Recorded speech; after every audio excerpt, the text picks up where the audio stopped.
decided to do something very important today, and we're not going to beat around the bush. This isn't exactly the easiest thing to do, but I think it's an important thing for everybody to do when you have to. I need to straight up come right out and say, I'm sorry to Charles White. Yeah, no beating around the bush. I'm not going to mess around with all kinds of excuses or blaming him or anyone else watching for them making the mistake. Nope. I got to pull up my big boy pants on this one, do what's right, and admit that I made the mistake and that I was wrong. I misjudged and misrepresented Charlie. I completely underestimated his drive, his ability in gaming, and his determination to get just the most insane world record in Mr. Krabs Overdoses speedrunning. I can't even begin to describe what that run is like. We'll look at it in a sec, but the run itself was just the straw that broke the camel's back. I already wanted to apologize to Charlie because I said some things that were totally out of line. I think I implied that he doesn't have what it takes to go for a proper speedrunning world record, that he was just sort of in it for the fad, that he didn't really have that heart of a speedrunner that us world record chasers actually have. Needless to say, I was completely wrong about that assessment of Charlie. Clearly, right after I made my video of my first playthrough session of Mr. Krabs Overdoses speedruns, I knew I was wrong because he came right back streaming the game. I told him about... Here's the thing, I have to apologize to him, and I can't even do that thing where it's like, oh, this is some huge celebrity who doesn't know I exist. He actually congratulated me the same day I did that first playthrough session and beat his current PB at the time, last week, of the 23.9. He congratulated me when I gave him the Twitch Prime sub and mentioned that I got a new PB in that Twitch Prime sub message. So it just adds to the whole thing that this man who has 7 million subscribers on YouTube, one of the top 10 most subscribed Twitch channels, takes the time out of his busy speedrunning schedule to talk to the mere plebes who have to, by the way, shell out our little capitalist Amazon Prime subscription service in order to be noticed by the great senpai Charlie. But all that aside, he still is nice enough to take that time out to appreciate the world record chasers such as myself. So we got our good PB, and he noticed. He said, congratulated us. So that just further solidifies how wrong I was and how important it is that I admit I was wrong and apologize. So once again, Charlie, I'm sorry for what I said. You have what it takes to be a speedrunner. Clearly, you've gone beyond our expectations, certainly beyond mine, with this Mr. Krabs world record. It just the game itself defies all logic. And then the run that I see defies it even more. We're going to take a look at it in a sec. Let me bring it up. So yeah, we're going to look at Charlie's run. I'm sorry that this apology video didn't have me crying on camera. I just didn't think it was appropriate for this specific type of apology. I think this is a more light-hearted, casual type of thing. And so I just wanted to sincerely apologize rather than make a big show of it. I'm going to save the crying on camera for later. I'm sure there's going to come a time down the line where I'm going to need a bunch of views real quick, and I'm going to have those waterworks just ready to go. So get ready to subscribe for that. But for now, we're just going to keep it real, keep it casual.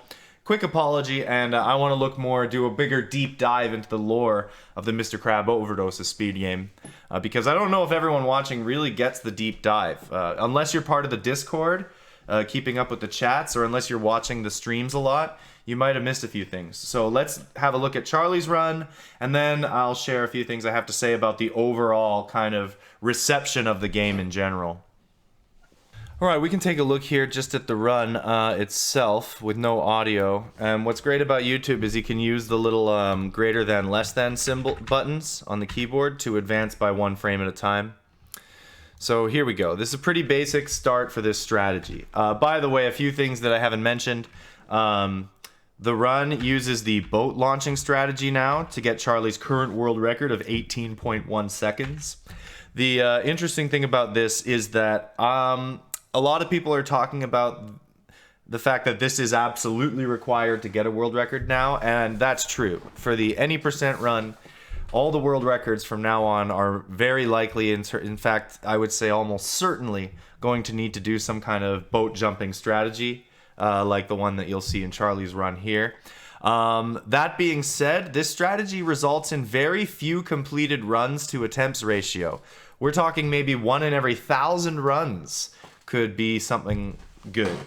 Maybe Charlie's run here is much more like 1 in, I don't know how many run attempts he would have done, but over all the runs that everyone has done, tens of thousands of tries at this have happened. And maybe only 2 to 5 clips like Charlie's have happened. And nothing has happened exactly like Charlie's. But I will say I do kind of believe that, like I said, we want completed runs in some scenarios. Like there might be a situation where people race the game, who can beat it fastest from start. And there might be a situation where people want to track how long it takes to beat the game 10 times in a row, for example. And in that case, you're still going to want to do the strategy where you drive the boat to the wall and drift into it and clip through, like I was doing in my previous videos, in my first play session. The thing with that is I firmly believe it's possible to beat the fastest time that's doing that currently, somewhere around the 20.3 seconds. I think you could get it under 20 seconds without the boat jump. That's a conversation for a different time. I'm kind of in the minority on that belief, including some of the greatest runners of the game, like Abysmal, Fraser, Kiwi, Rinsko, and Charlie himself. I think a lot of them believe that without the boat jump, a sub 20 is not really doable, but I do think that the possibility is there, especially if there's a drive for it. Like I said, if there was some kind of beat the game 10 times in a row type thing, or tournaments or races of the game, people are going to want to optimize their frame saving with the non-boat jump strategy. So enough rambling on about my beliefs of where the game might be going in terms of any percent strategies and consistency versus optimization, and whether anyone will sub 20 without the boat jump. Let's look at the current world record here. So I'm gonna do frame advance. We don't even, yeah, I guess we'll just watch it. You've all seen it. Like, that's it. That's all you need to see. He gets inside the building and lands on top of the key within 5 seconds. Like 5.3 seconds of starting the game. And you can even see that the frame the game starts on the YouTube video. This is officially how they time it, by the way. This is the official way that the game is timed. Let's see. You go to the first frame that the game loads. Charlie didn't start the time, so yeah, you'll see here that they probably had to add a little bit. But yeah, Charlie's gonna jump to the boat. It basically teleports inside the building within 5 seconds of the game starting. That's all you need to know. Now here's where I can get into the nitty-gritty of the details. Out of the tens of thousands of attempts at this that have circulated around the internet so far, generally streamed on Twitch and talked about in the Discord for this speed game, this is how the strategy goes down. You approach the boat from almost any angle, you press almost any combinations of buttons, but the ultimate thing is that you have to be holding a direction and you have to jump into the boat. So there you go. This frame here, Charlie must have pressed spacebar. Maybe that frame, maybe the frame before it. And he's also holding at least one directional input on the WASD. Most likely W, maybe D. And just by jumping into the boat, it's possible he's also doing some slow-mo button, which is the Z button. Pause and release, which will affect the results of jumping into the boat. A lot of people ask, is the boat's trajectory RNG if you jump into it? And I would say I don't think that there's a random number generation sequence programmed associated with jumping into the back of the boat, but I do think that it is effectively luck-based because the variables that take place when jumping into the boat are beyond human precision capabilities. So yes, I would say what the boat does after jumping into it is effectively luck-based, but you can kind of do stuff to manipulate the results to just try different things and experiment. And then in the aggregate of runs that have taken place of this game, the tens of thousands of attempts, Charlie's happens to be the one that does it. And that's one of the things that makes this so incredible, that he happens to be the one to do this. So let's see. You've all seen it. It just teleports. I'm going frame by frame here. You can just see how quickly it moves down the screen. Just boom. It's sometimes in one frame it looks like it's halved in size because of how far it's gone. But here's the one thing that I've never seen in even the other ones that successfully get this clip. The only run I've ever seen this in is Charlie's world record. So he gets the jump, and this is some like X-Files truth is out there stuff. Let me show you here.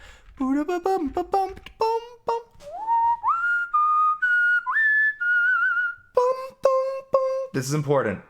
the wheel of the boat gets stuck in the sand here, and the boat remains in this like horizontal position. The boat turns sideways and then moves all the way directly to the key.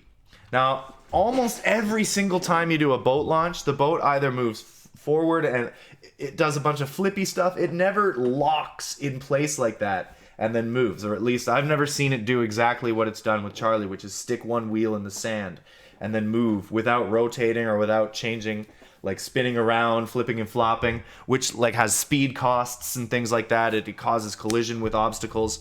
It goes straight, no rotation, and cuts through every obstacle, including the wall at the end. So it's just absolutely defies all reason. Even with our limited knowledge of the game, this still defies all reason. And then you'll see the boat is inside the building, which is just the most amazing thing ever. Now, a lot of people are talking about, can Charlie's run be beaten? And yes, I think he agrees that this probably will be beaten at some time. I can't say whether I would be able to do it. I'm going to tell you right now that I will be satisfied if I get a run that does any kind of clip even close to that. I'm kind of looking for a sub 20. But yeah, once I get something like that, I'll be satisfied, and then I'll move on to some kind of any percent 10 times in a row type thing, where I really try to optimize the any percent route that doesn't use the boat jump. Anyway, that's a good look at Charlie's run there. So let's get back. There's something else I want to talk about. So the talk of the town is the game was rejected for a leaderboard position on speedrun.com. And can you believe it? It's the way it is, at least at the current time. The bizarre thing is, and kind of the double-edged sword of their ruling that they might not have realized, the admins at speedrun.com, is that people will immediately look for this game at speedrun.com and find the forum post where the game was rejected and read all the admin comments. So I don't know if they were willed this, but they're very transparent, because it's going to be found by everyone looking for the speed game. Yeah, I guess EasyScape was the YouTuber who made a really good response video to this rejection. Although it was kind of fair weather in my opinion. He didn't really commit. And I guess that's coming from an outsider's perspective. He's not the one playing the game, so I appreciate his perspective, trying to remain slightly unbiased. Whereas mine would be a little more biased because I play the game. I'm obviously opposed to the decision from speedrun.com. And it's not just because I want the game to have a leaderboard on the website so it gains traffic. That's only part of the reason. A big deal here is that speedrun.com admins or moderators or whoever's on that game decision committee are now gatekeeping what counts as a speedrun, thereby kind of dictating what the goalposts are for single-player competitive gaming. Or, you know, world record keeping for video game speedruns. This is something that Twin Galaxies tried to do many years ago before it was bought out by Jace Hall, and their speedrunning scene was kind of a disgrace. They kind of like held a world record for some guy who had the first playthrough of Tomb Raider, like first person to complete the game world record, that they just wanted to put on there to pimp out this influencer that they had or advertise him. It was ridiculous. And so when you even just start, it makes me think that I'm worried that speedrun.com is going to keep gatekeeping these games that are not considered worthy of having a leaderboard on their website, and then try to advertise and promote the stuff that they do accept as being more worthy of speedrunning or better speedruns. When you can see that this kind of game is bringing so many people into the idea of speedrunning and seeing, like, yeah, it might not have the best subject matter. I do actually believe that speedrun.com is not being truthful with its comment that the game is just too trivial, that we don't want this type of thing on the site where if you can beat the game casually in 15 minutes, we're not looking to add that sort of thing to our website leaderboards. Thank you very much. But yes, in my opinion, we should be looking to add that type of thing. We shouldn't be gatekeeping people who want to be competitive at single-player games or trying to get some kind of recognition or speed run just to see what it's like. And then maybe they'll look into other games after and try to build a library of speedruns right? It gets people excited about gaming and about broadcasting and record keeping and competition in general. And I think that this sort of sets a precedent, the rejection of Mr. Krabs Overdoses, on holding people back from that. So I doubt that anything different will come of this. I think that it will continue to, we'll see people being opposed to this decision, or at the very least, seeing the merit to both sides. Pretty much the only merit to their side of the argument for rejection I can see is that it might cost the site resources or maintenance or work hours or something like that. And EasyScape in his video made a good solution to that right off the bat, saying, well, if people request a game and they don't maintain the leaderboards, or it doesn't seem like it's working right, or they're not accepting verified runs or whatever, then delete the leaderboard from the admin side. Like, give them a chance to see if the game will garner excitement about speedrunning. I think it's a win-win for speedrun.com, right? If they would get more attention to their website that's positive about a new game getting a lot of people excited into the website and finding new leaderboards and finding out that their old favorite games have crazy world records that they now then might look into beating. I mean, that's how a lot of people get into it. That's kind of how I got into it. But instead, now people who are looking into speedrunning for the first time, seeing the Mr. Krabs game, are going to look at speedrun.com and immediately find the forum posts where people are arguing. And the admins have taken a stance on this type of game doesn't count as our website's ideal version of a speedrun. And that's just the thing that sort of upset me. If by some miracle the decision's reversed and the game gets up there, would totally take it back. I would do the same thing I did with how I misjudged Charlie, and take my lumps on that and apologize and grow and learn from that experience. But from what I can see right now, I'm a little worried about the new strict rule sets for whether a game can be accepted at speedrun.com. I mean, I submitted some games back in the day, 6 years ago or so, Candy Box 2. I found like 5 runs on YouTube. I beat them all and made a leaderboard, put it up there. They accepted it. But that's an ASCII browser idle game that we found a way to speedrun route in about 13 minutes, 50-something seconds. You can check that out on my YouTube channel. And it's really exciting, but now they might consider it trivial, right? It's an idle game. It doesn't fit our description of single-player competition at a high level. I don't know. I just don't know where this is going to lead. That's all I'm worried about. For now, I am determined. I'm going to be playing hard at the boat jump strategy for the rest of the day. You can catch me. If this is uploaded, I might still be streaming tonight at twitch.tv/Danzel_Glovington. Stop by and drop a follow if you want to grow a few extra inches on your personality. But yeah, I stream there, and that's where I'm going to do all my attempts for Mr. Krabs Overdoses speedrunning. We're going to go for it. I don't know if we'll get a sub 18 seconder, but we're going to try. So yeah, thanks for watching. Peace. See you soon.